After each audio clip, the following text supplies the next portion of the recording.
Back in 2013, Anthrocon chairman Uncle Kage would speak about why it's a good idea for furries to avoid interacting with the media, specifically news outlets. Now, hearing that, you might begin to wonder why. If there's nothing wrong with being a furry, surely it would be no issue in talking to these news outlets about being one, right? Surely nothing could go wrong with going on national television to talk about what furries do, right? We like to go out to different places and wear it. There are events that you go to with other furries, and they have dances in their costumes. Okay, when you go to Disneyland, do you guys get turned on? No? You're not looking at Mickey Mouse going, hi, going, ooh, yeah. No? No. Okay, do you have sex when you have the costume on? Yes. So for those who weren't entirely conscious around 2003, the media very rarely paints furries in a good light. Like most topics, news outlets don't really profit from putting furries in a positive light. But conflict, drama, rock and roll, sex, and drugs. Now, that's what will get news station clicks. On the internet today, it feels as if everyone just wants someone to hate, regardless of what that thing actually is. We don't want to see someone's rise, we're more interested in seeing their downfall.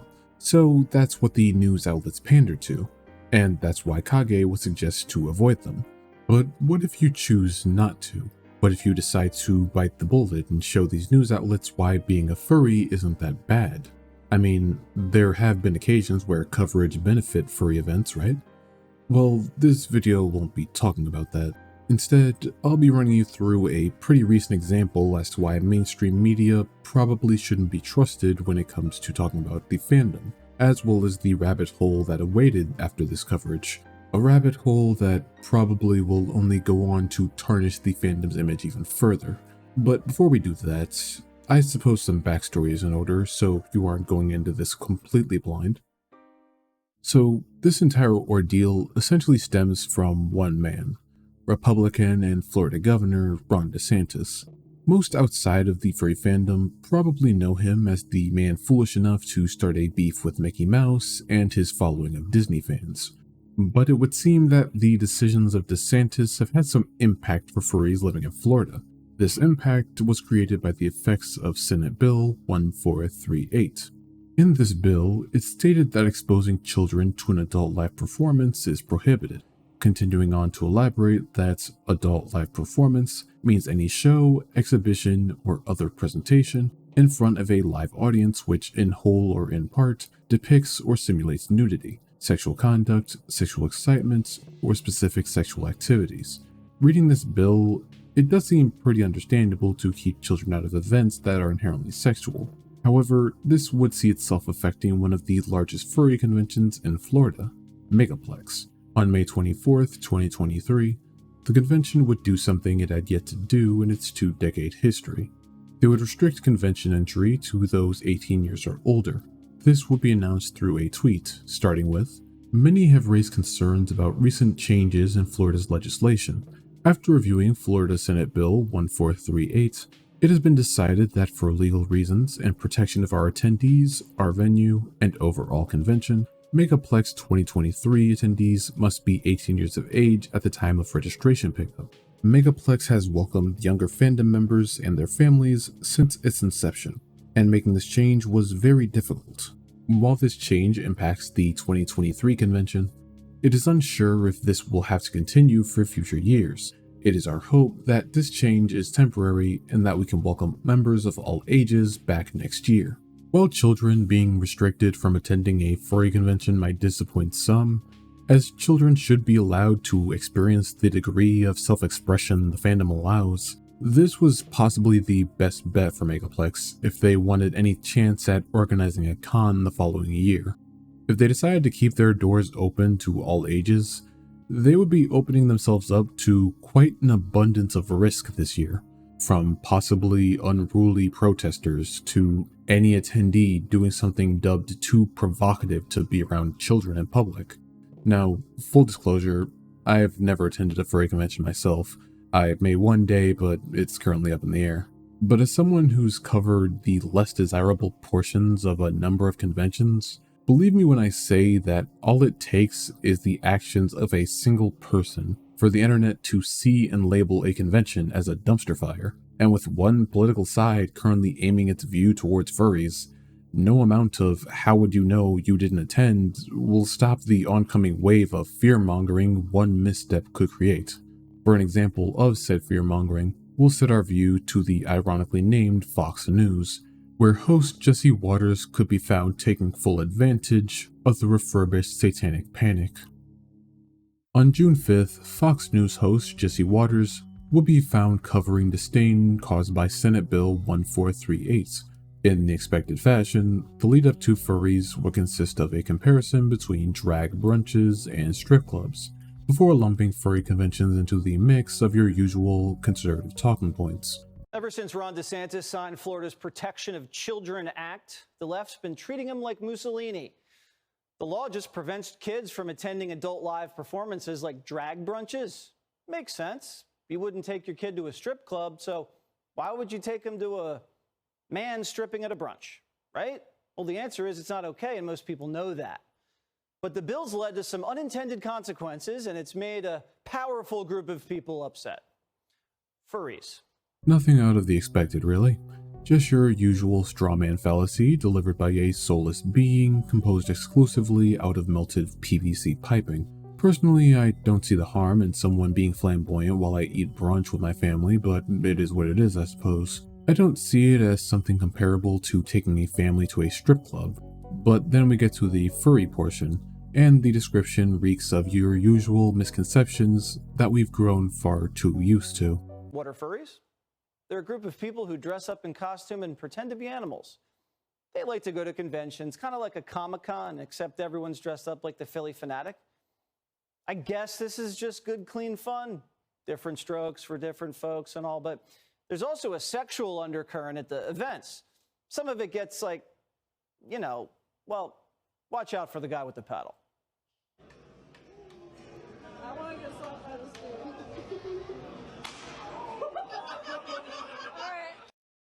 So now, thanks to DeSantis' new law, kids are not allowed to go to an upcoming furry convention in Florida. And the furries are furious. So first off, this here is a blatant display of Fox News removing context from the situation, solely to mold the reality they're painting for their viewers. Looking up the source video, reading the description, and a single comment gave me all the information needed to research the context. In the video, posted by No Crux Given, the description reads, "It was an honor to whacked by Coco and his paddle at Las Vegas FurCon." So this took place while they were attending Las Vegas FurCon, located at Lexus Park Resort in Las Vegas. Near this location would be a restaurant by the name of the Harbor House, and at Harbor House, according to their website, when you request a shot of your favorite booze, we like to serve it in a way as unique as we are, on a handmade wooden paddle. Holding up to 6 shots, these paddles were originally designed to allow servers to deliver multiple shots across the long wooden tables, found in many beer halls and taverns like the original Harbor House in Munich.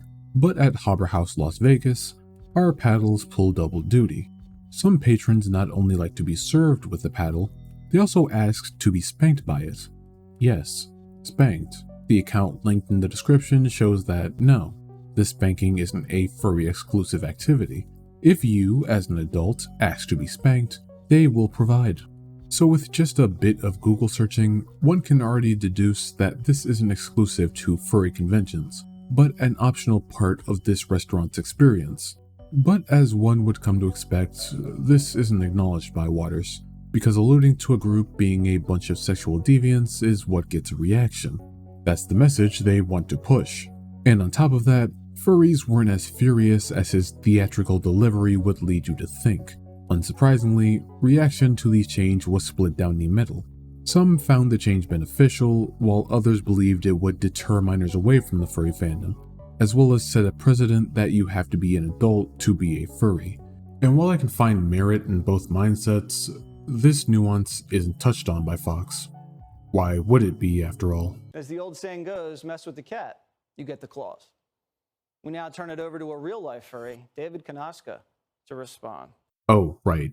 Before we get into this interview, I want to give you a bit of background behind the furry foolish enough to accept an interview from Fox News. David Kanaska, known under the handle of Vitai Slade, is a 32-year-old furry in Florida, and the owner of the furry auction house known as the Dealer's Den.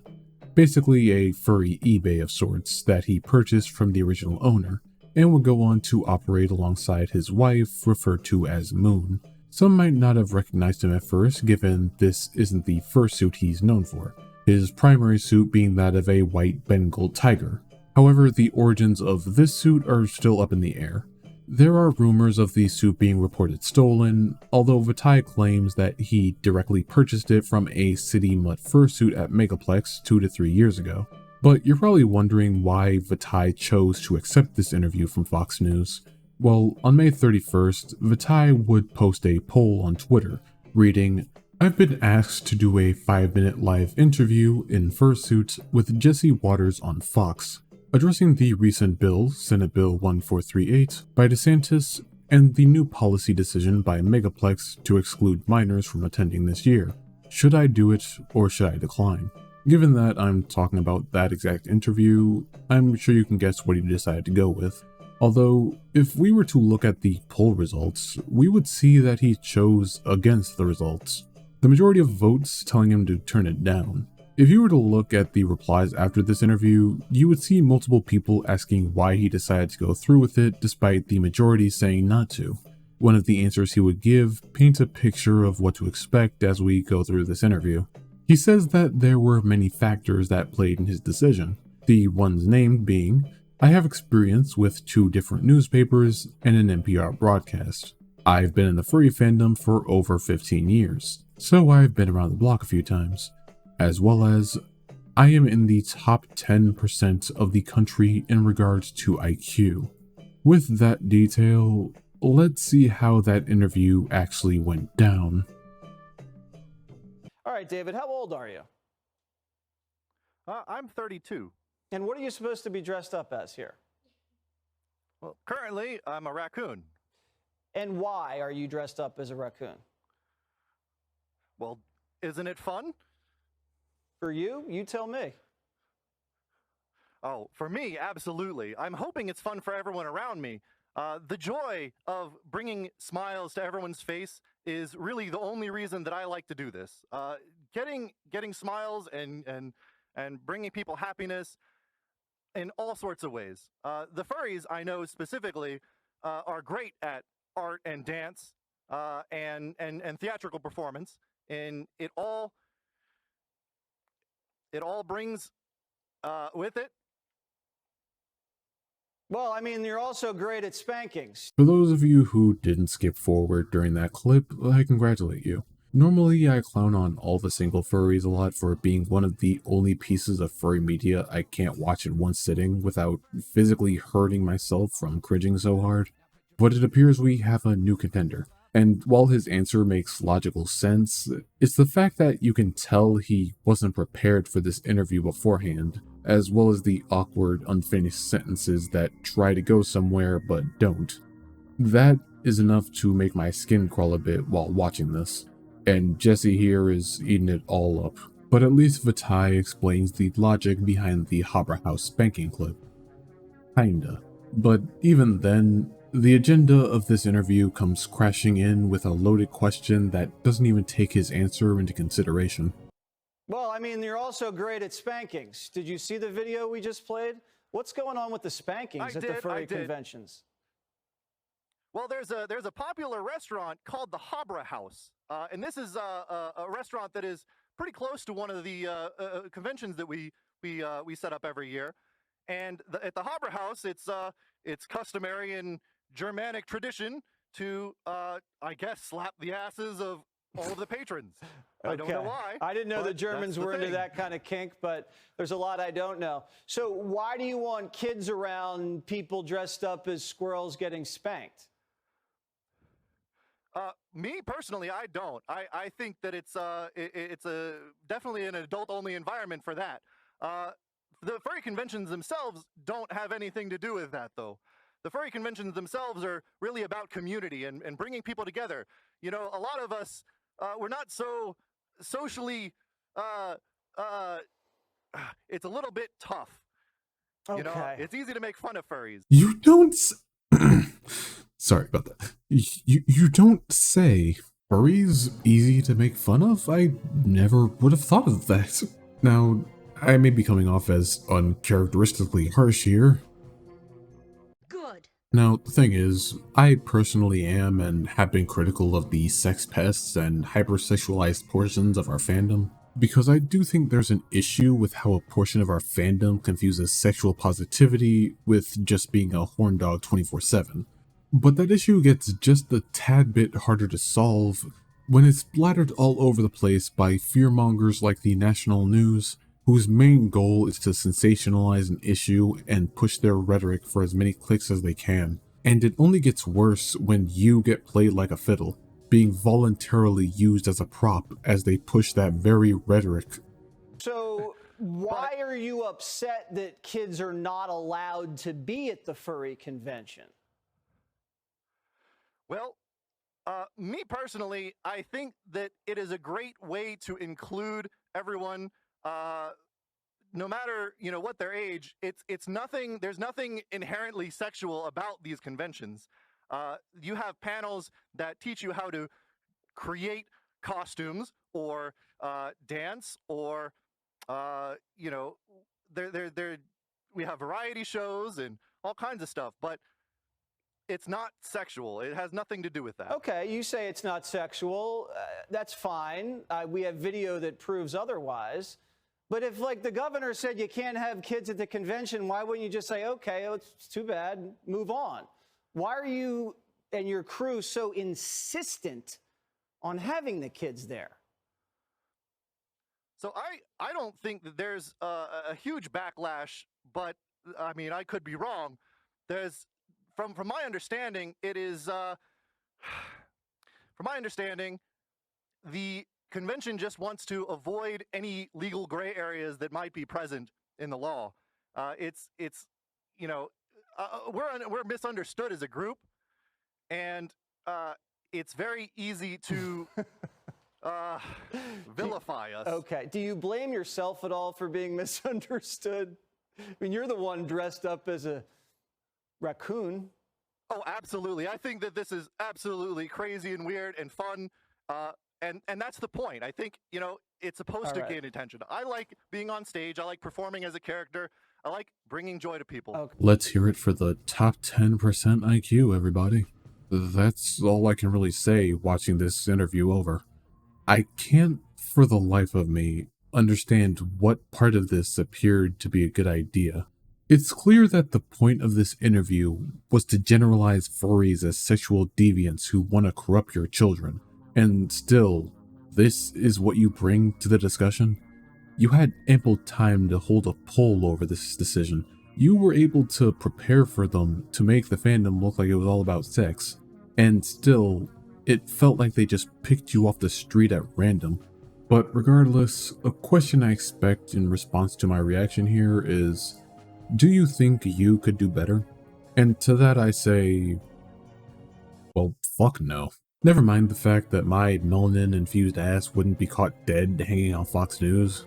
But if you talk to me in real life, or even just when I'm not behind a script, I'll probably be stumbling over my words like a scared little kitten. Because that's what baby rabbits are called, apparently. I did not know that. But while I may be an unfittingly timid man who would probably watch this interview in a similar manner, where the differences lie is in the fact that I certainly would have fucking declined.